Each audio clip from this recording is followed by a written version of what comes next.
Hi friends, இன்னைக்கு நம்ம என்ன பார்க்க போறோம்னா மிலிட்டரி சிக்கன். வாங்க எப்படி செய்யலாம்னு பார்க்கலாம்.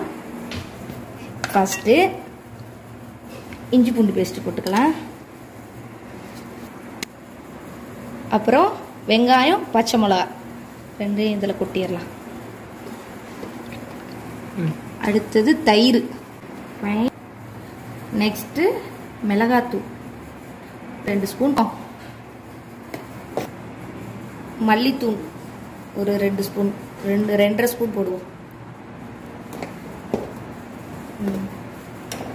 தேவையான அளவு உப்பு போட்டுக்கணும்.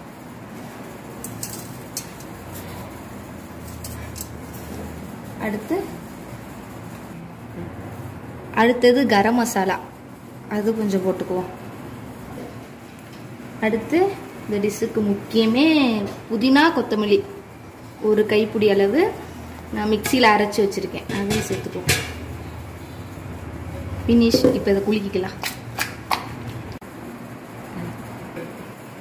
இப்போ நம்ம மேரினேட் பண்ணி வச்சாச்சு. இது ஒரு 1/2 hour ஊறட்டும். அதுக்குள்ள நம்ம சப்பாத்தி போட்டு எடுத்துக்குவோம்.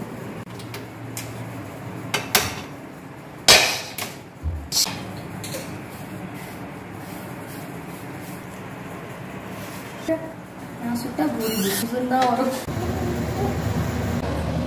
இப்போ ஃபர்ஸ்ட் நம்ம 5 minutes வச்சோம்ல, 5 minutes வச்சு நம்ம ஃபுல் ஃப்ளேம்ல வச்சு நம்ம கிளறி விடணும். அப்புறம் பார்த்தீங்கன்னா 10 minutesக்கு நம்ம ஃபுல்லாகவே வச்சு கிளறி விட்டுட்டு ஓப்பன்லேயே வச்சிடலாம். ஏன்னா சிக்கன் சீக்கிரம் வெந்துடும். ரெடி ஆச்சுன்னா ஈக்குவலாக வரணும். ஈக்குவலாக வந்துருச்சுன்னா ரெடி. நம்மளோட மிலிட்ரி சிக்கன் சூப்பராக ரெடி ஆயிடுச்சு. இதில் நம்ம கொத்தமல்லி புதினா நம்ம சேர்த்து அரைச்சிருக்கனால கொத்தமல்லி போட வேணாம், லாஸ்ட்டாக கருவேப்பிலை கொஞ்சம் சேர்த்துக்கிறேன். சூப்பராக ரெடி ஆயிடுச்சு. வாங்க சாப்பிட்லாம்.